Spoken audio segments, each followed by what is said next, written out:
guys, welcome to my channel. Welcome back to my channel. I'm super excited because this video is the first in this new mini series that I'm going to do, breaking down the law school application process. So hopefully you guys find this useful. If you have any questions regarding anything about the law school application process, please comment them down below. Today we will be discussing the LSAC account and the LSAT.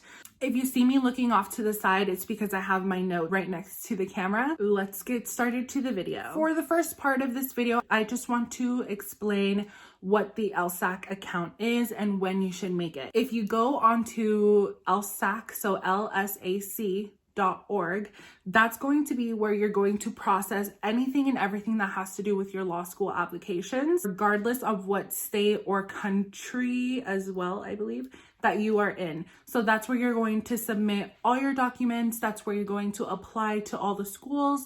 As long as they're ABA approved, that is what you will apply. And for those of you who maybe don't know, ABA approved schools stand for American Bar Association, basically saying any one of those schools that you go to, as long as they're ABA approved, you are able to take the bar exam at whatever state you choose, regardless of where that school is. So you can go to an ABA approved school in Nebraska, and then you would be able to sit in the bar exam in California. When should you make your LSAC account? You should make your LSAC account at any point that you feel that you do want to go to law school, you are going to start this process, and you know for sure that this is the route that you want to take. So whether that is your junior year when you're in college, or maybe your senior year, around those times is when you should start making your LSAC account, if not probably the end of your sophomore year. So you will only be making one account because it does use your social security number or identification number. Make sure that the email that you provide is the most professional email that you have, because that's the email that the schools, eventually when you do apply, that is the email that they will be using. So just make sure it's easy to read, it's not super complicated, it's not unprofessional. So just make sure you have that information on there. So you're gonna make your account, and once you have your account made, that is where throughout the entire application process, you're gonna be able to submit all your documents. You're going to apply to law schools and register for the LSAT, and that's where you also can request a fee waiver if you need one. So now let me explain what the LSAT is.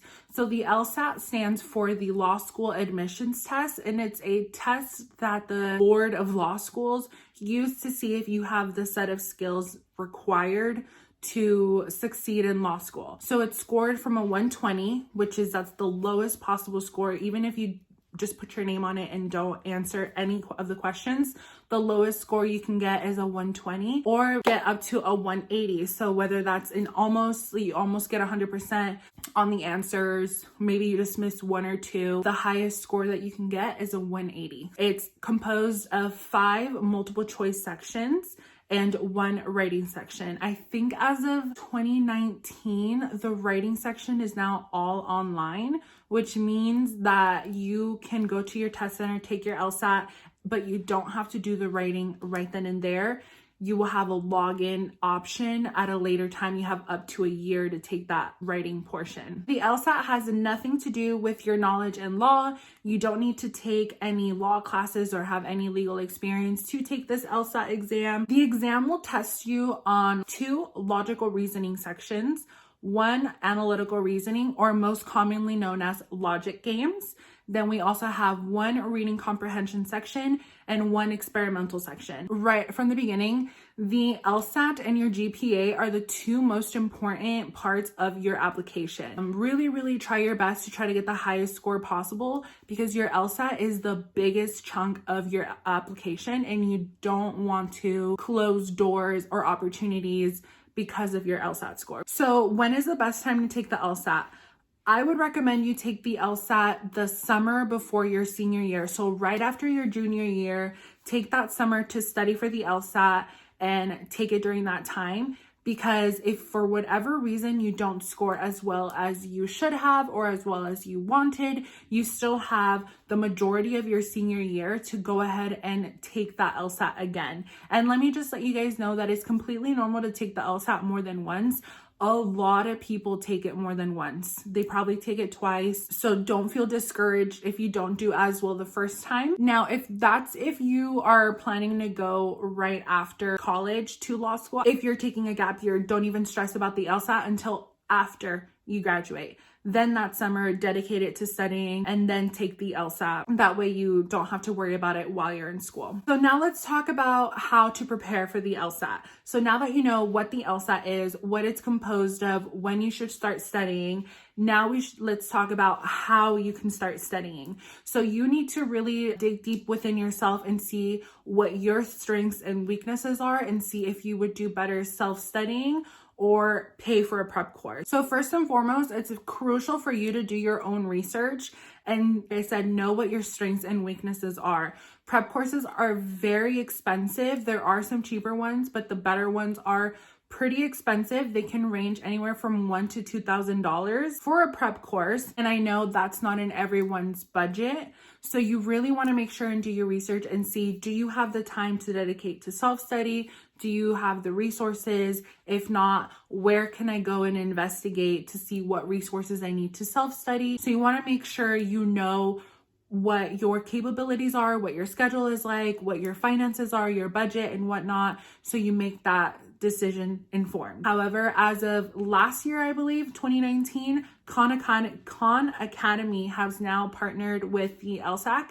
So they do have a free online prep course. You can completely do it at your own pace. I think it's amazing. I used it for a little bit. So if you do want to self-study or you do want to take a prep course, but you can't or don't want to pay for the astronomical prices that they are of, Khan Academy is amazing. I will link it down below, and you just do it through your LSAC account, and then you are able to access that free prep course. So the second thing I would really recommend is for you to investigate if your college or university offers any LSAT prep. For example, the University of California in San Diego, UCSD, offers a free Kaplan LSAT prep course. That is one of the ones that I took that I had to pay for since I'm not a student.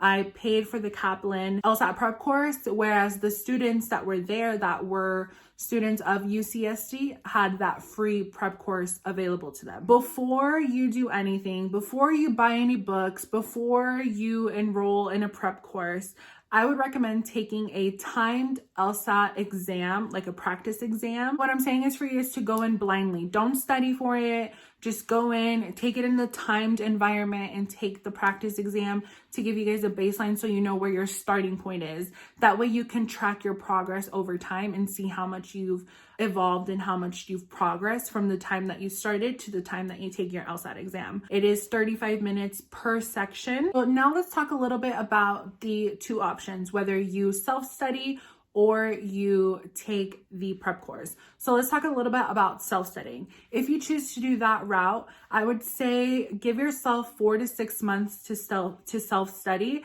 And that's because you're gonna need some time to kind of understand the language of the LSAT and understand how the questions are asked. You wanna make sure that you purchase some prep books. I had the LSAT for Dummies and that one was really great.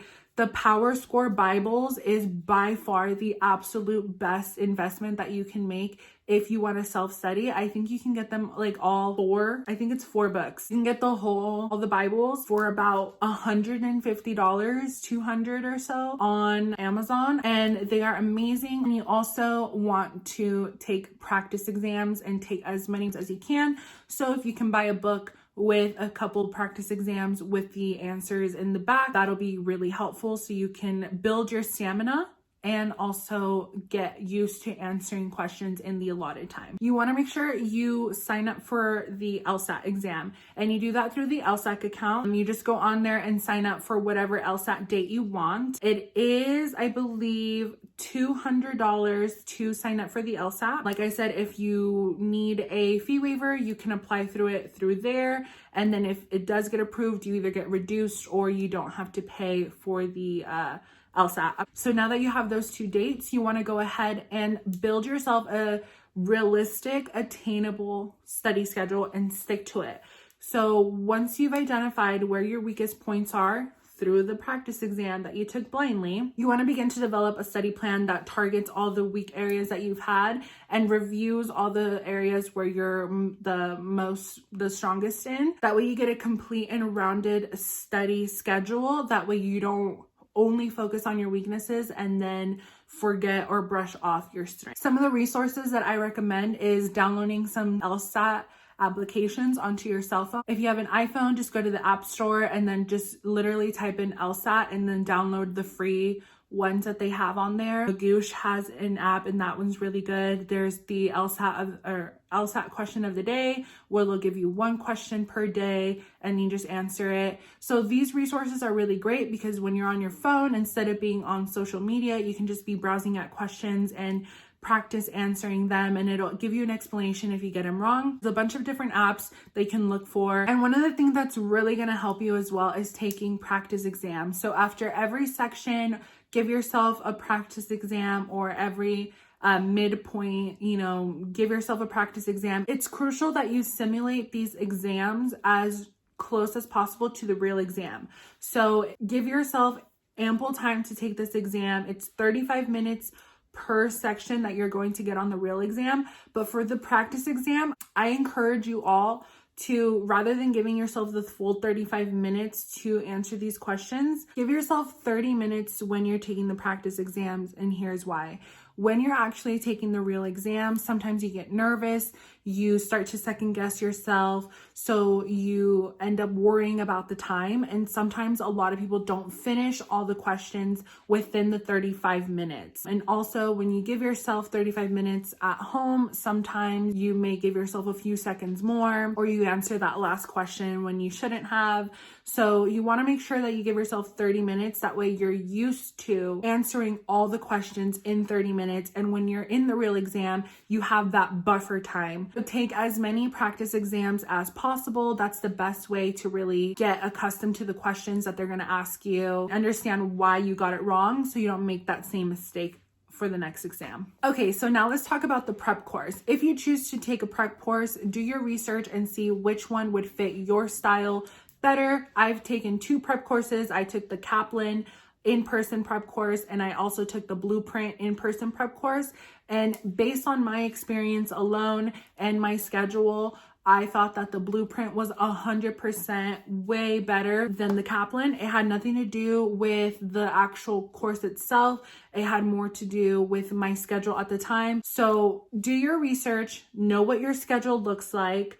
Don't make the investment if you don't have the time to dedicate it to studying, because that's a lot of money that you're going to spend, or whoever ends up paying for it. And it's just going to go down the drain if you don't have the time to really dedicate to study for it, because it's not just the in-class time or online, whatever you choose, that you have to study. You also have to put in more time outside of the classroom. So when you do a prep course, you can choose whether you want to do it online, in person, or a mix of both. Both the ones that I did were a mix of both, to where I had the textbooks and everything. I had in-person class time with an instructor, and we also had everything accessible online. So pick whatever is better for your learning style. So once you've done your research, you found the company you want to go with, and you found the style that you want to do, whether it's online or in person, you want to go ahead and pick the course that's the closest as possible to your LSAT date, or when you want to take the LSAT. So for example, if your prep course is 3 months long, you want to schedule your LSAT date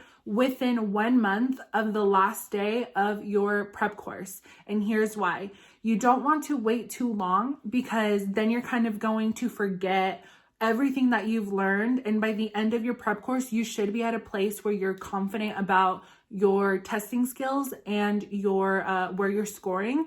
So you don't want to jeopardize all the effort that you put in by waiting too long. So some examples of some companies that have prep courses are Blueprint, which like I said, in my opinion, is the best.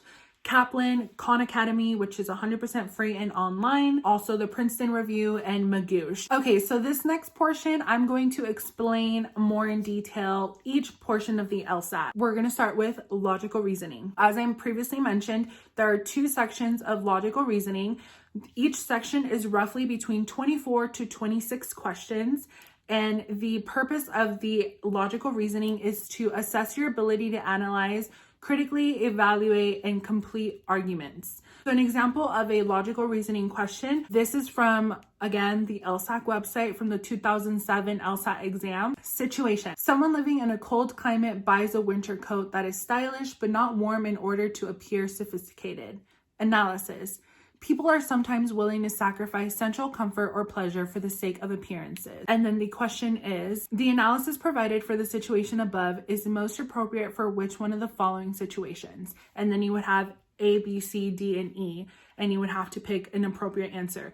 But that's an example of what a question for logical reasoning would look like. There are different types of questions. That's just one example, but that gives you an idea of what to expect. So the next section is now analytical reasoning, or most commonly known as logic games. And it is one section. It's about 23 questions, and it assesses your ability to consider a group of facts and rules, and given those facts and rules, determine what could or must be true. So most people find this section to be the most difficult, and I can understand why. Sometimes it's hard to understand what the rules are asking you to do, but it is one of the most fun sections once you get it down, and sometimes they're not too hard. There are a way that you can break it down, and once you've set up your game, it's really just plugging in the questions, what they're asking you, and the answers will come out relatively easy. I am no master. That was just my experience. I thought it was pretty fun once I was able to do it. It's kind of like math, you know?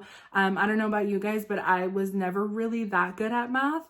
But I loved the feeling when I understood, set up like an equation and I knew how to do it. It was so much fun to do it. You know what I mean? I hope you guys know what I mean. So you will have 4 to 5 games in one section, and each game will have 4 to 6 questions roughly. So you are going to be given a set of rules, and then the questions are going to go ahead and either give you another rule or ask something about those rules if you modify it, so it'll change the dynamic of the rules.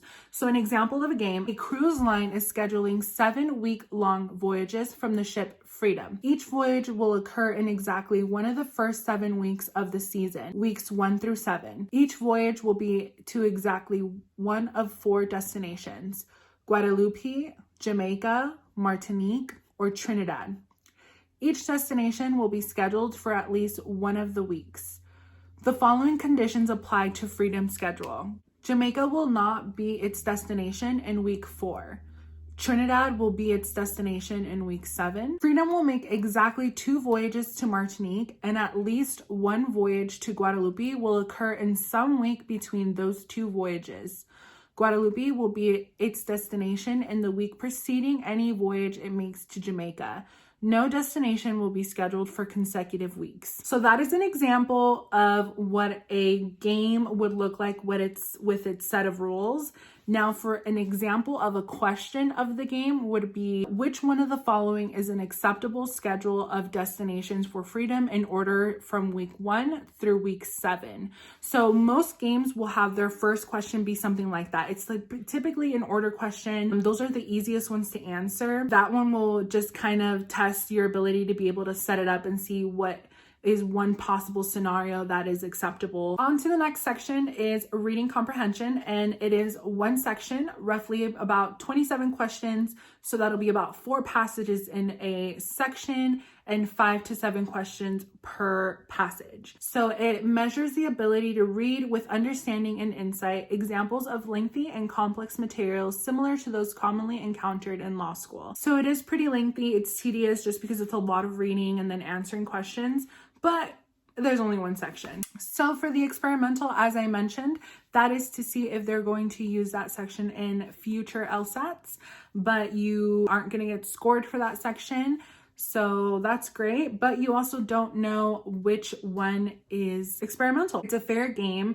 It's easy to tell which section type is experimental because as I mentioned, if there's 2 logical reasonings and you come up with 3, then you know one of them. If you have 2 logic games, then you know one of them experimental. If you have 2 reading comprehensions, then you know one of them is experimental. But like I stressed, you don't know which section is experimental, so you don't know which one's going to be graded and which one is not. So you want to make sure you try all sections. Okay guys, so now that I've explained what the LSAC is and what the LSAT is and how to study and when to start studying, now it's time for you to do your research and give yourself ample time to study for it. And remember that it's completely okay if you have to take it more than once. It's totally normal. A lot of people take it more than once.